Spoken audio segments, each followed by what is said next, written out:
AP రాజకీయాలకు కేంద్రమైన బెజవాడ లోక్సభ సీట్లో అన్నదమ్ముల సవాల్ అక్కడి రాజకీయాలను వేడెక్కిస్తుంది. కేసినేని బ్రదర్స్ మధ్య పోరు కావడం ఇంకా ఆసక్తికరంగా మారింది. వైసీపీ నుంచి కేసినేని నాని, టీడీపీ నుంచి ఆయన సోదరుడు కేసినేని చిన్ని పోటీ చేస్తున్నారు.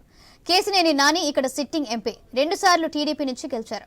ఇటీవలే వైసీపీలో చేరి అధికార పార్టీ అభ్యర్థిగా తెరపైకి వచ్చారు. ఇక కేసినేని చిన్ని కొద్ది రోజులుగా టీడీపీ అభ్యర్థిగా ప్రచారం జరుగుతుంది. చివరకు టీడీపీ జాబితాలో సైతం చిన్ని పేరుకే టికెట్ పెట్టారు.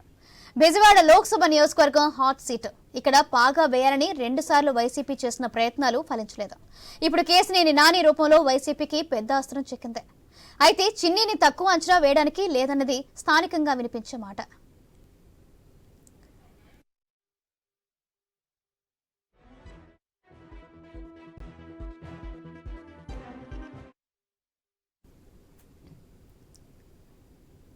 గత ఎన్నికల్లో విజయవాడ ఎంపీ సీటును టీడీపీ గెలుచుకున్న పార్లమెంటు పరిధిలోని 7 అసెంబ్లీ నియోజకవర్గాల్లో ఒక్క ఎమ్మెల్యే సీటు మాత్రమే టీడీపీ గెలుచుకుంది. మిగతా 6 సీట్లు వైసీపీ ఖాతాలో పడ్డాయి. అంటే ఆ ఎన్నికల్లో క్రాస్ ఓటింగ్ జరిగింది. అయితే తనను చూసి ఓటేశారని, తనపై అభిమానం చాటుకున్నారని కేసినేని నాని చెబుతున్నారు. ఆ ఓటు టీడీపీది కాదంటారు. కానీ వైసీపీపై ఉన్న వ్యతిరేకత టీడీపీకి ఈ ఎన్నికలో కలిసి వస్తుందని, నాని ఓడి చిన్ని ఎంపీగా గెలుస్తారని అంచనా వేస్తున్నారు తెలుగు తమ్ముళ్లు. ఇక్కడ మరో విషయం కూడా ఉంది. ఎమ్మెల్యే అభ్యర్థుల ఎంపిక కూడా లోక్సభ క్యాండిడేట్స్ పై ప్రభావం చూపించే అవకాశాలు ఉన్నాయి.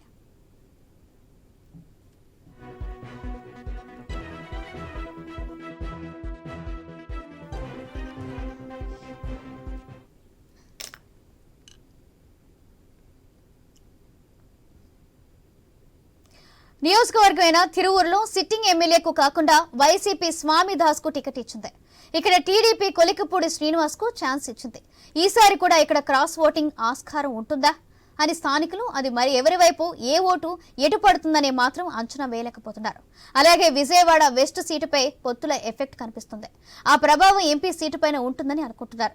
ఇక్కడ మైనార్టీ, ఎస్సీ ఓటు బ్యాంక్ ఎక్కువ. ఇక విజయవాడ సెంట్రల్లో గత ఎన్నికల్లో 25 ఓట్ల తేడాతో బొండా ఉమా ఓడిపోయారు.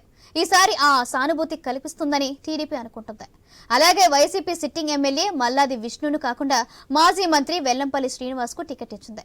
అయితే వెల్లంపల్లికి మల్లాది ఏ మేరకు సహకరిస్తారు అనేది ఓ ప్రశ్న. ఇంకోవైపు విజయవాడ ఈస్ట్ నియోజకవర్గం నుంచి టీడీపీ బలంగా ఉన్న సెగ్మెంట్ కావడంతో ఇక్కడ 2 ఓట్లు సైకిల్కే అన్నది తెలుగు తమ్ముళ్ల మాట. అయితే వైసీపీ నుంచి దేవినేని అవినాష్ బరిలో ఉండటంతో లెక్కలు మారొచ్చని అనుకుంటున్నారు. ఆ ప్రభావం ఎంపీ సీటుపైన ఉంటుందని కొందరు వాదన. రేట్ ఇదే విషయానికి సంబంధించి మరింత సమాచారం మా ప్రతినిధి హరీష్ అందిస్తారు. హరీష్, ప్రస్తుతం Vijayawada MP seat hot seat గా మారింది. ఎందుకంటే ఒకే కుటుంబంలో అన్నాదమ్ముల మధ్య సీటు కోసం జరుగుతున్నటువంటి పోరులో అంతిమంగా విజయం ఎవరు సాధిస్తారన్నది కూడా ఒక రకంగా ఆసక్తికరంగా మారింది. సిట్టింగ్ గా ఉన్నటువంటి కేసినేని నాని టీడీపీ నుంచి 2 సార్లుగా ఆయన విజయవాడ పార్లమెంట్ నుంచి విజయం సాధించారు. ఇప్పుడు ఆయన పార్టీ మారారు, వైఎస్ఆర్ కాంగ్రెస్ పార్టీకి చేరువయ్యారు. ఆయన స్థానంలో ఆయన కుటుంబం నుంచే కేసినేని శివనాథ్ అంటే చిన్ని రంగంలోకి దిగారు. ఇప్పటికే ఆయన గ్రౌండ్ రూట్ లో కూడా నియోజకవర్గాల్లో 7 నియోజకవర్గాల్లో కూడా ఆయన విస్తృతంగా పర్యటనలు చేశారు. పార్టీకి సంబంధించినటువంటి క్యాడర్ ని, ఏదైతే తన సోదరుడు కేసినేని నాని వద్ద ఉన్నటువంటి క్యాడర్ నాయకత్వం అంతా కూడా తన వైపు తిప్పుకోవడం, విజయవాడలో ఉన్నటువంటి 3 అసెంబ్లీ స్థానాలతో పాటుగా ఎన్టీఆర్ జిల్లా పరిధిలో ఉన్నటువంటి మరో 4 స్థానాలకు సంబంధించినటువంటి సీట్ల పైన కూడా ఆయన ప్రత్యేకమైనటువంటి దృష్టి సారించారు. దీంతో పార్లమెంట్ లో పరిధిలో జరిగేటువంటి ఎన్నికలో ఒకే కుటుంబం నుంచి, అన్నదమ్ముల నుంచి ఒకే ఇంటి పేరు కేసినేని కుటుంబం, కేసినేని బ్రదర్స్ మధ్య పొలిటికల్ వార్ ఎలాంటి మలుపు తిరుగుతుంది, ఎలాంటి ఫలితాలు వస్తాయన్నది కూడా ఆసక్తికరంగా మారినటువంటి సిచ్యువేషన్ మనకు కనిపిస్తుంది. ఇప్పుడు చూస్తున్నటువంటి లెక్క ప్రకారం చూసుకుంటే కనుక పోటాపోటీగా ఎన్టీఆర్ జిల్లాకు సంబంధించినటువంటి పార్లమెంట్ సీటు పోటాపోటీగా వైఎస్ఆర్ కాంగ్రెస్ పార్టీ టీడీపీకి ఉన్నట్టుగా ప్రాథమికంగా కూడా ప్రచారం జరుగుతుంది. ఇప్పుడు ఓటింగ్ జరిగిన తర్వాత ఓటింగ్ కి వెళ్లేటువంటి క్రమంలో నియోజకవర్గాల వారీగా ఉన్నటువంటి బలాబలాలు కనుక కొంతవరకు ఆసక్తికరంగా మారాయి. జగ్గేపేట ప్రధానంగా అక్కడ వైఎస్ఆర్ కాంగ్రెస్ పార్టీ నుంచి సిట్టింగ్ గా ఉన్నటువంటి సామినేని ఉదయభాను, అదేవిధంగా టీడీపీ నుంచి అంతకుముందు ఇన్ఛార్జ్ గా ఉన్నటువంటి మాజీ ఎమ్మెల్యే శ్రీరామ్ తాతయ్య రంగంలో దిగుతున్నారు. అక్కడ పోటాపోటీగా ఉండేటువంటి సిచ్యువేషన్ ఉంది. ఎందుకంటే ఇప్పుడు సామినేని ఉదయభాను అక్కడ ఆల్రెడీ సిట్టింగ్ ఎమ్మెల్యేగా ఉన్నారు వైసీపీ నుంచి. ఆయన నుంచి టీడీపీకి సంబంధించినటువంటి మాజీ ఎమ్మెల్యే పోటీలో దిగుతున్నటువంటి నేపథ్యంలో ఇరువురు నేతల మధ్య కూడా పోటాపోటీగా ఓటింగ్ ఉండబోతుంది. అదే ప్రభావం పార్లమెంట్ కి సంబంధించినటువంటి సెగ్మెంట్ మీద కూడా ఉండేటువంటి పరిస్థితి కనిపిస్తుంది. అదేవిధంగా మైలవరం నందిగామకు సంబంధించినటువంటి సెగ్మెంట్స్ లో కూడా పోటాపోటీగా ప్రచారం జరిగేటువంటి పరిస్థితి ఉంది. మైలవరంలో అసంతృప్తి, టీడీపీకి సంబంధించినటువంటి అసంతృప్తి చాలా ప్రభావం చూపించేటువంటి అవకాశం కనిపిస్తుంది అన్నటువంటి ఒక వాదన కూడా లేకపోలేదు. అందులో భాగంగానే మైలవరంకు సంబంధించినటువంటి సీటు వైసీపీ నుంచి వచ్చినటువంటి ఎమ్మెల్యే వసంతకి టీడీపీ అధిష్టానం చెప్పడం అక్కడ ఓటింగ్ ఎలా ఉంటుంది అన్నది కూడా ఒక రకంగా ఆసక్తికరంగా మారినటువంటి సిచ్యువేషన్ కనిపిస్తుంది.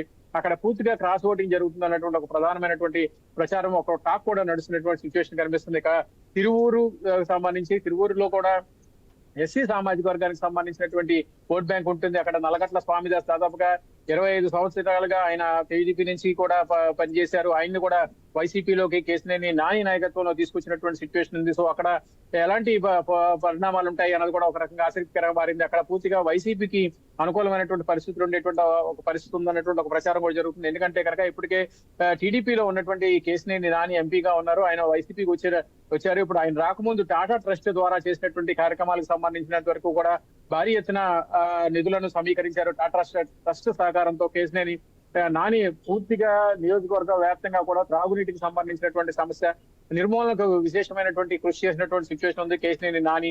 ఇప్పుడు కేసినేని చిన్ని వచ్చిన తర్వాత పరిణామాలు ఎలా ఉంటాయి అన్నది కూడా ఒక రకంగా ఆసక్తికరంగా మారింది. ఇక విజయవాడలో ఉన్నటువంటి 3 అసెంబ్లీ సెగ్మెంట్స్ కి సంబంధించి విజయవాడ ఈస్ట్ కి సంబంధించినంత వరకు కూడా అక్కడ కమ్మ కాపుకు సంబంధించినటువంటి డామినేషన్ ఉండేటువంటి అవకాశం ఉంది. సో అక్కడ టీడీపీకి అనుకూలంగా ఉండేటువంటి అవకాశం ఉంది. అక్కడ క్రాస్ ఓటింగ్ జరగడానికి అవకాశం లేదు. ఎందుకంటే అక్కడ టీడీపీ నుంచి తూర్పు నియోజకవర్గం నుంచి గద్దె రామ్మోహన్ పోటీ చేయబోతున్నారు. అక్కడ కూడా కేసినేని చిన్నికి బలంగా ఉంటుంది అన్నటువంటి ఒక అభిప్రాయం కూడా వ్యక్తమవుతుంది. ఇక సెంట్రల్ నియోజకవర్గంలో సిట్టింగ్ గా ఉన్నటువంటి వైసీపీ సిట్టింగ్ గా ఉన్నటువంటి మల్లాది విష్ణుని తప్పించారు. ఆయన స్థానంలో పక్కన పశ్చిమ నియోజకవర్గంలో ఉన్నటువంటి స్థానిక ఎమ్మెల్యే వెల్లంపల్లికి అక్కడ సీట్ కేటాయించారు. అక్కడ ఆర్ఎస్ఎస్ కి సంబంధించి వైశాఖకి సంబంధించి కొంతవరకు ఓట్ బ్యాంక్ ఎక్కువగా ఉండేటువంటి సిచ్యువేషన్ ఉంది. అయితే బోండా ఉమా గత ఎన్నికల్లో టీడీపీ అభ్యర్థిగా ఎవరైతే ఉన్నారో ఇప్పుడు కూడా ఆయన టీడీపీ అభ్యర్థిగా ఉన్నారు.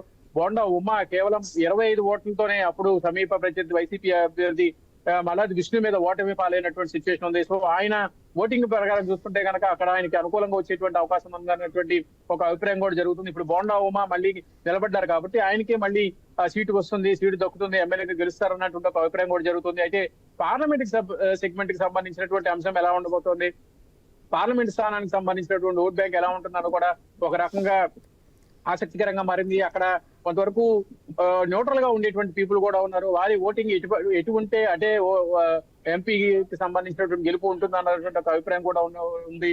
ఇప్పుడు పశ్చిమ నియోజకవర్గానికి సంబంధించి పశ్చిమ నియోజకవర్గంలో ఎన్డీఏ కూటమి ఏర్పాటు తర్వాత పశ్చిమ నియోజకవర్గాన్ని బీజేపీ లేదంటే జనసేన సీటు దక్కుతుంది అన్నటువంటి ఒక ప్రచారం జరుగుతుంది. అక్కడ జరిగినప్పుడు దాదాపుగా ఓటింగ్ అంతా కూడా టీడీపీకి అనుకూలంగా పడేటువంటి అవకాశం ఉందన్నట్టు ఒక ప్రచారం కూడా జరుగుతున్నప్పటికీ కూడా అక్కడ మైనార్టీకి సంబంధించి, ఎస్సీ సామాజిక వర్గాలకు సంబంధించి, బీసీ సామాజిక వర్గాలకు సంబంధించినటువంటి ఓట్ బ్యాంక్ ఎక్కువగా ఉండేటువంటి సిచ్యువేషన్ ఉంది. సో అది అంతా కూడా వైసీపీకి పాజిటివ్ గా ఉన్నటువంటి సిచ్యువేషన్ కనిపిస్తుంది. ఇలాగా పార్లమెంట్ సెగ్మెంట్ లో ఎన్టీఆర్ పార్లమెంట్ సెగ్మెంట్ లో అన్నదమ్ముల పోటీ జరుగుతున్నప్పటికీ కూడా ఈ అంశం ఆసక్తికరంగా మారినటువంటి నేపథ్యంలో 7 నియోజకవర్గాల్లో బలాబలాలకు సంబంధించి పోటాపోటీగా జరిగేటువంటి ఓటింగ్ కి సంబంధించినటువంటి అంశం ఒక రకంగా ఆసక్తికరంగా మారినటువంటి సిచ్యువేషన్ కనిపిస్తున్నటువంటి నేపథ్యంలో ఈ పరిణామాలు ఎలా దారితీస్తే మరికొద్ది రోజుల్లో జరిగేటువంటి పోలింగ్ కి సంబంధించినటువంటి అంశంలో పార్లమెంట్ సీటుని అన్నదమ్ముల్లో ఎవరు కైవసం చేసుకుంటారు, మొదటిగా మూడోసారి కేసినేని నాని విజయం సాధిస్తారా వైసీపీ నుంచి, లేదంటే కొత్తగా పోటీ చేసినటువంటి అదే కుటుంబం నుంచి వచ్చినటువంటి కేసినేని నాని పార్లమెంట్ సీటును దక్కించుకుంటారన్నది కూడా ఒక ఆసక్తికరంగా మారినటువంటి పరిస్థితి మనకు కనిపిస్తుంది.